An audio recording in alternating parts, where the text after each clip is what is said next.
जिन्नात की महफिल उर्फ तांत्रिक शक्ति माँ महामाया माता की महाशक्ति। प्रस्तावना भूमिका में बतलावल गेल। महामाया की माया हुई जिसके ऊपर बना जग में सबसे वो नामी। महाशक्ति की भक्ति किया है जो बंदा, फांसी फंदा कटा टूटा ओ हटी बदनामी। ममता मई माता को मूर्ख न जाने, न पहचाने पात की पापी खलकामी। बताता या नाम देवाय लोगों सुनो, हटा दे हटा दे हटा दे तू अपनी खामी। एक सत्य कथा मासिक पत्रिका आती है मार्केट में, उसी पत्रिका से ली गई कहानी इस बिरहा के माध्यम से आप सुनेंगे। यहां एक लाइन तर्जबा है, तर्जबा कि लेके पहला पहला प्यार भर के आंखों में खुमार, जादू नगरी से आया है कोई जादूगर।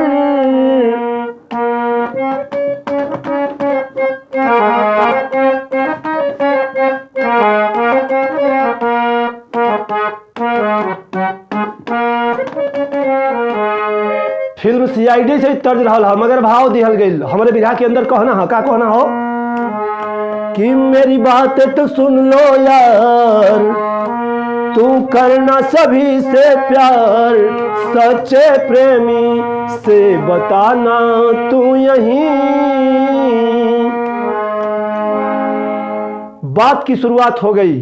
कहां के बात बे, केकर बात बे, कैसन बात बे, गौर करिहन इहाँ वाले कहानी की शुरुआत बे।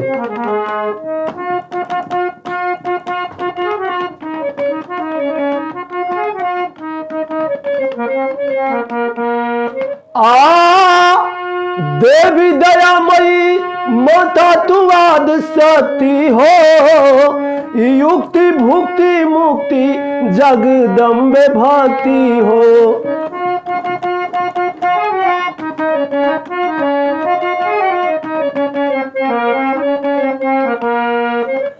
जिला फर्रुखाबाद में मस्जिद पठानी मोहल्ला है, पीलीभीत में रावैया परिवार का ये हल्ला है।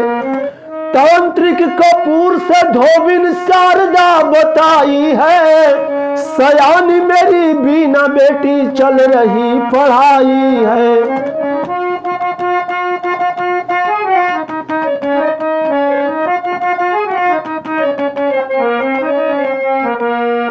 बगल में टिकम चंद सिंधी का मकान रहा, अपना पुराना घर तुड़वाया वो शैतान रहा।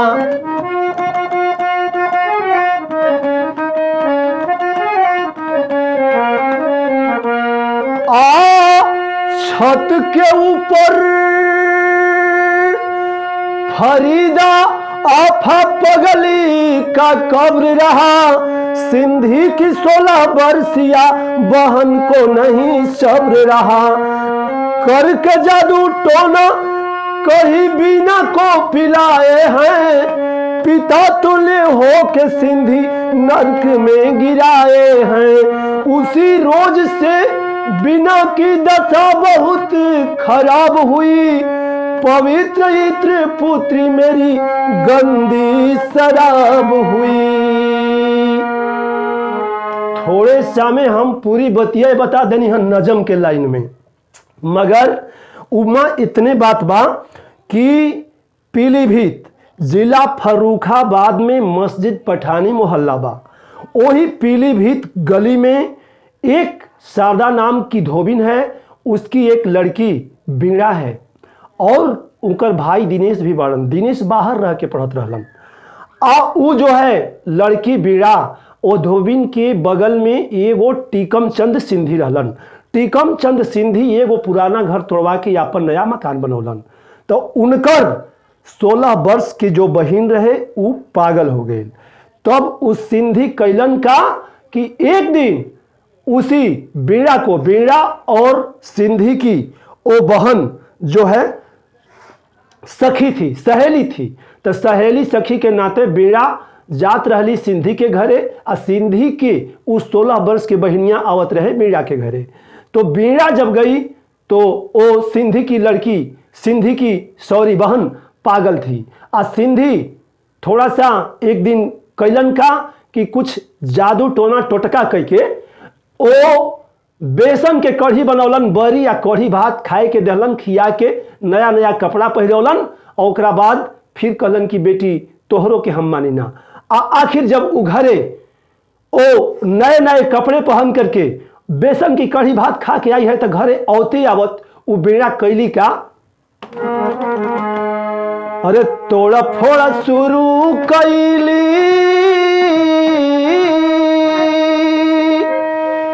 बिना बिना सोचाले हो, भइल तबाह परी वरवाए बाबूजी, दरदिया के गजल गीत गावे बिना बिना सोचले हो, बिना बिना पूछले हो, अब नहीं बदले तनी को बिचरवाए बाबूजी, मनवा में भरल बा बिकरवाए लोगवा। ओ सिंधी के घर से आई है आ घरे आते ही आते तोड़ और फोड़ शुरू कर देती है।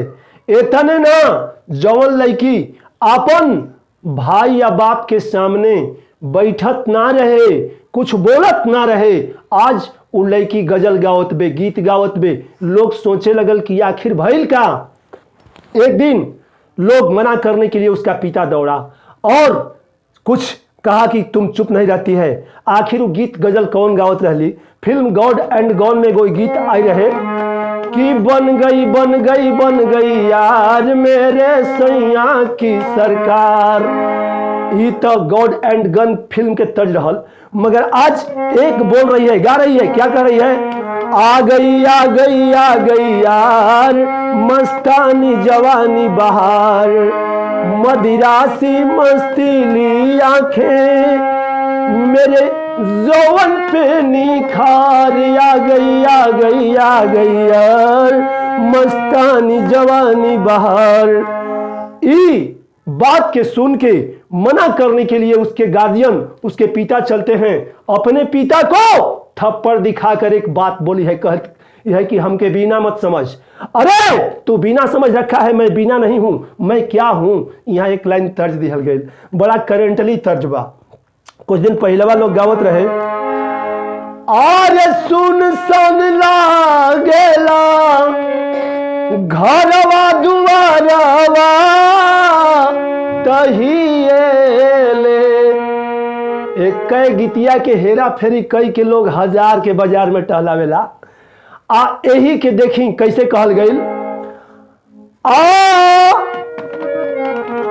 आज दिन दिन बढ़ल जाता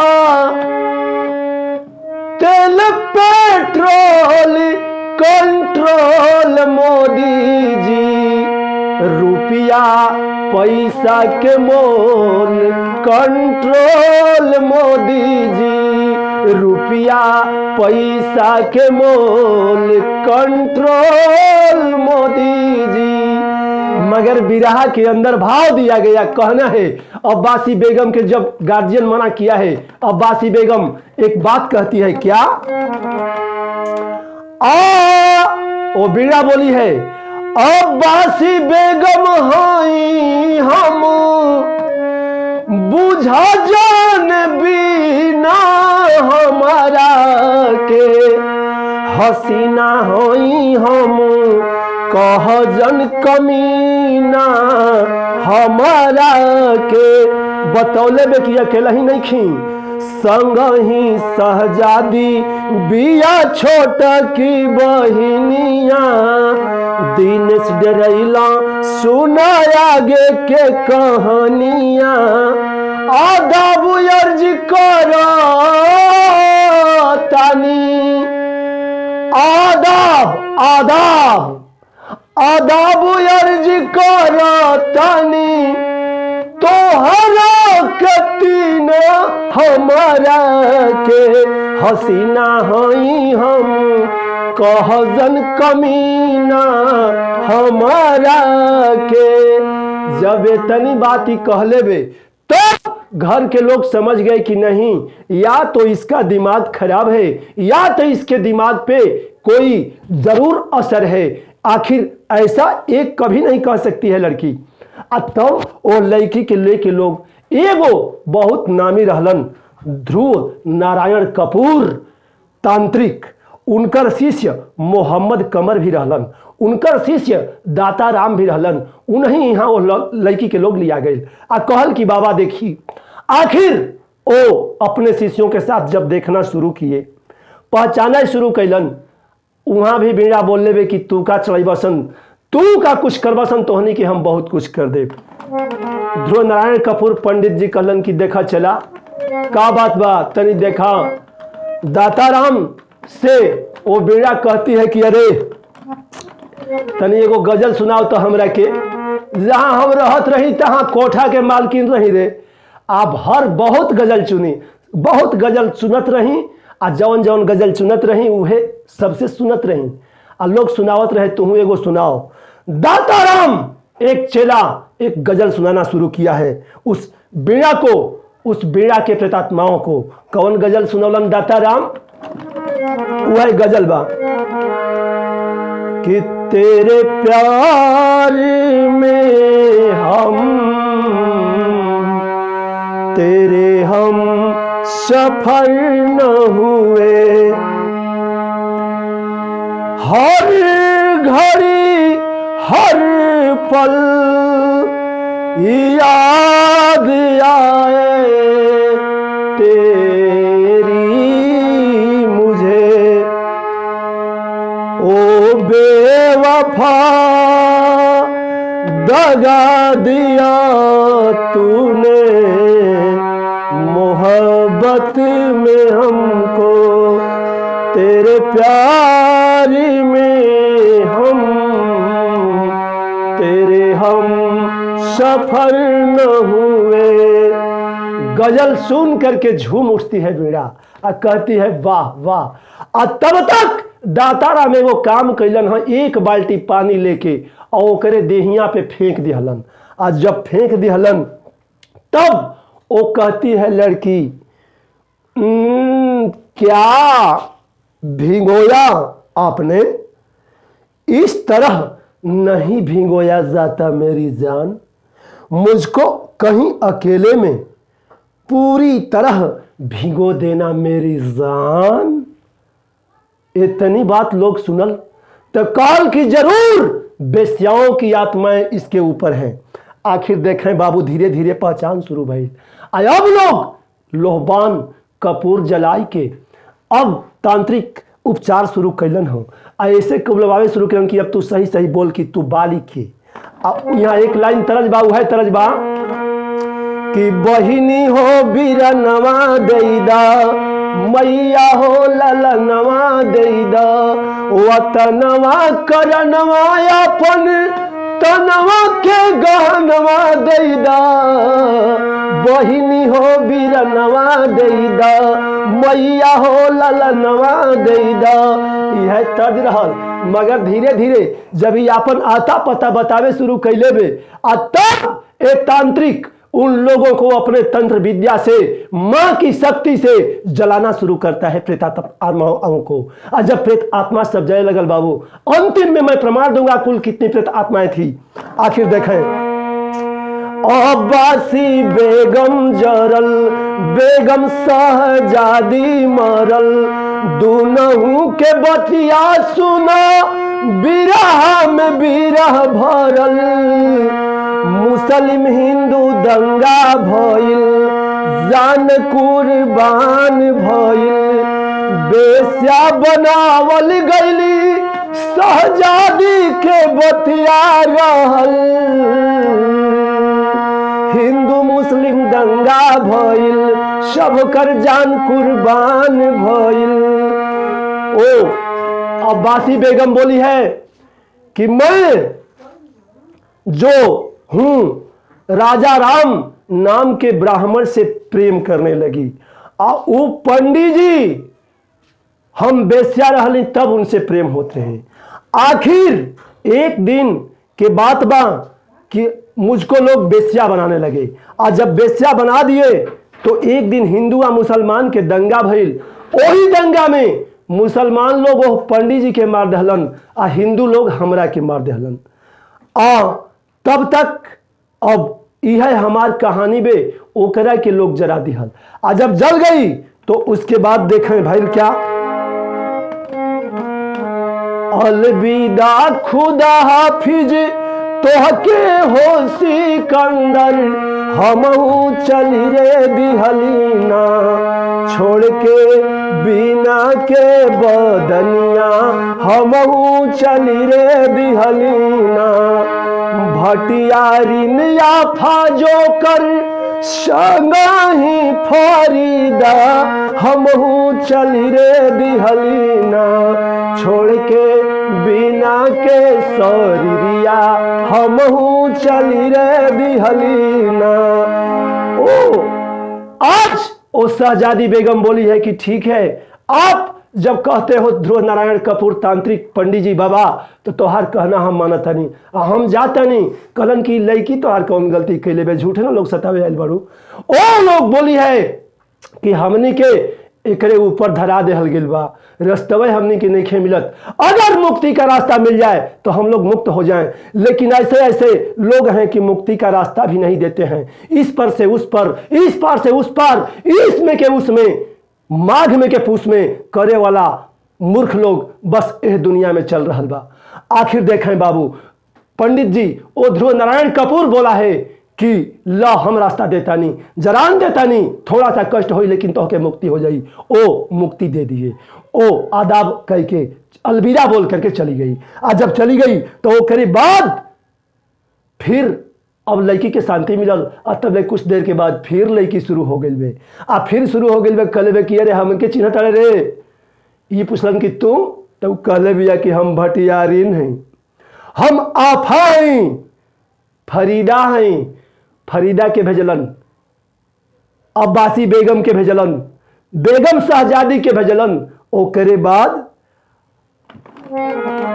अरे भरमार भूत प्रेत के लगल, ए बाबू भरमार भूत प्रेत के लगल, सभे रंडी रहले कैली केहू से प्यार, आज सभे रंडी रहली कैले केहू से प्यार, अरे प्यार, अरे प्यार।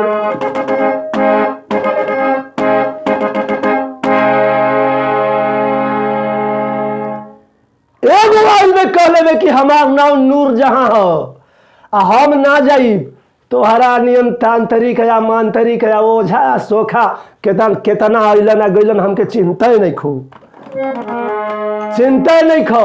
उका कहले बे अरे ना जाइब ना जाइब ना जाइब रे, अरे ना जाइब ना जाइब ना जाइब रे, हम बिना के बिना ले हले ना जाइब रे, निवास वास तोड़ले बा हमरो मोटका बिना यहाँ अइली बाबा जादू टोना टोटका ना जाइब ना जाइब ना जाइब रे हम बिना के बिना ले हले ना जाइब रे। बतौले बे कि हम नूर जहां हमार नाम बा आ हम जवन कहिला उहे करिला। तई तांत्रिक कपूर कलन की त का कहतड़ुए के नहीं छोड़बू तो कहले बिया कि ना बिना के संगे लिया जब अपन सखी बनाई। कहलन की छोड़ द कहता ही ना मान जा। आखिर जब ई तुम्हारा क्या लुटी है। और जब नूर जहां आइल वे बीना के कपार पे तो कभी सीटी मारे कभी आंख दबावे। ए कपूर कहते हैं एक बात कहलन का कि नूर जहां नूर जहां नूर जहां नूर जहां नूर जहां ना रहबू तू ही हो ना रहबू तू हाँ। ज्यादा जनक कर पीठी तुम्हारा जन सिटी दबेलू अखिया तो तोड़ देव पखिया।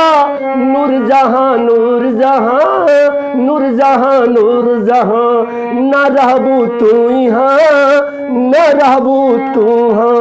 वो बाबा बतौलन की लता काम पड़ गए। लोहा के लोहे काटेला आयरन कट्स आयरन विषस्य विषमौषधम टिट फॉर टेट जैसा को तैसा। आज तुम्हारी प्रेतात्मा अगर कहती है कि मैं किसी को नहीं छोड़ूंगी तो मेरी आत्मा बोलती है मेरी माता बोलती है कि मैं किसी से हारता नहीं हूं उसको मारता हूं। आज बाबू उनका के भी जब तंत्र के प्रयोग कैलन हो माता से ओम ऐम ह्रीम क्लीम चामुंडायै विच्चे नमः मम बैरी नासाय नासाय चूरे चूरे पिसे पिसे फट फट स्वाहा। नूर जहां एगो बात कह लिया कह के गईली का अरे ना आइब ना आइब ना आइब रे ना आइब ना आइब ना आइब रे हम बिना के बदन में अब ना आइब रे हम बिना के बदन में कबो ना आइब रे। बाबा प्रणाम आप नियम ना भेंट भई रहे कि रहू से केहू से आखिर मैं जा रही हूं और इतना कह के आखिर सोचले बे कि अब वो चल दहलस। और जब चल दहलस मतलब नूर जहां के भी आत्मा खत्म हो गई। और जब नूर जहां की आत्मा खत्म हो गई वही घड़ी एगो नूर जहां की आत्मा चली गई। उसी समय बीड़ा के लोग सोचल कि बस अब सब हो गई पूरा हो गई। वही घड़ी बीड़ा कहतिया अले अमला तो नहीं तीन ताले अले बाबा चक्कर में पड़ गई कि ये बाबू ये क्या हो। आ तब तक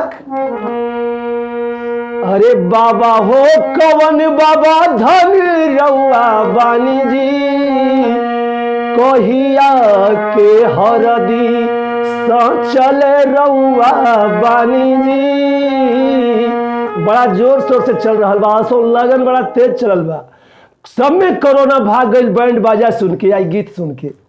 आखिर देखे यही गीत के भाव में वो जोकर की प्रेतात्मा थी। जोकर बोला है क्या अरे तोतली बोली में जोकर बोलेला बात हो हाली हटाव बाबा ई खूरा फात हो सुनो सुनाव तानी अपन हम कहानी भौजी के धरे लगनी रहे मोर जवानी मार देहलन भई या तो भइल बर्बादी हाल चाल बेचाल रहे भइल न शादी शहजादी बेगम हमके देहली खूबे प्यार हो उनही कर रहली ऐसन हम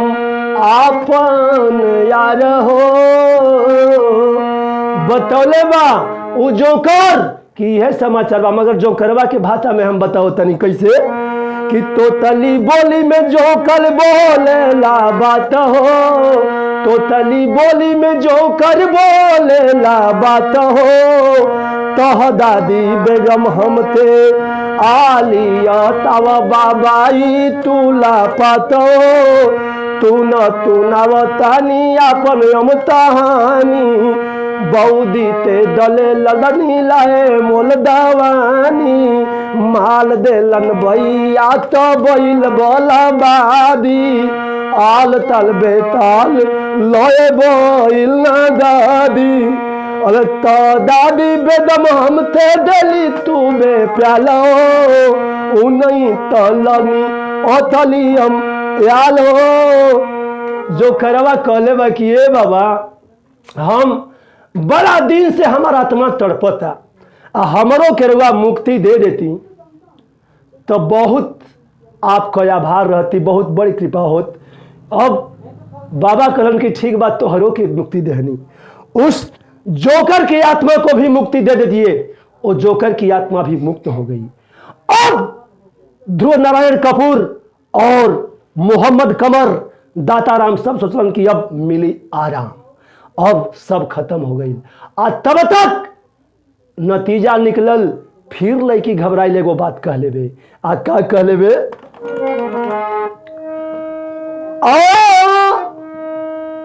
आइल दिलावर लेके सात संघाती, छाती फाटेला, अके राखी प्रेत के छाती छाती फाटेला।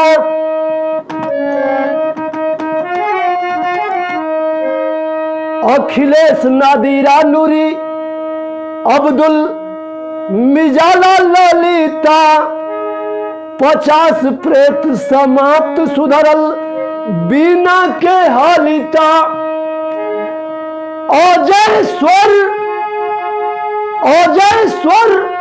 पढ़ले होइबो दैनिक पाती, छाती फाटेला, के राखी प्रेत के छाती फाटेला। एक दैनिक पत्रिका उधर अजय स्वर निकलती थी, मतलब समाचार पत्र अखबार अजय स्वर में। सुबह में सभी पढ़ने वालों को ये बात मिली कि पूरे रात में भोर होते होते 50 प्रेत समाप्त हो गईलन। जब 50 प्रेत समाप्त हो गए, उन्हीं समय कहे के पड़ल,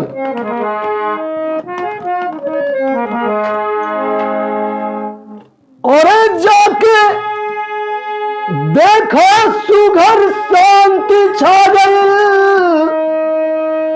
न जाने कहवा प्रेत क्रांति समा गई।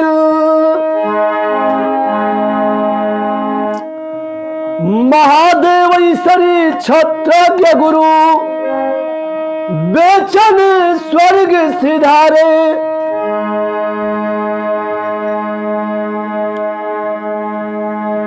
अरे भरमार भूत प्रेत के लगल, और नाम देवा करेलन माँ के चरण से प्यार।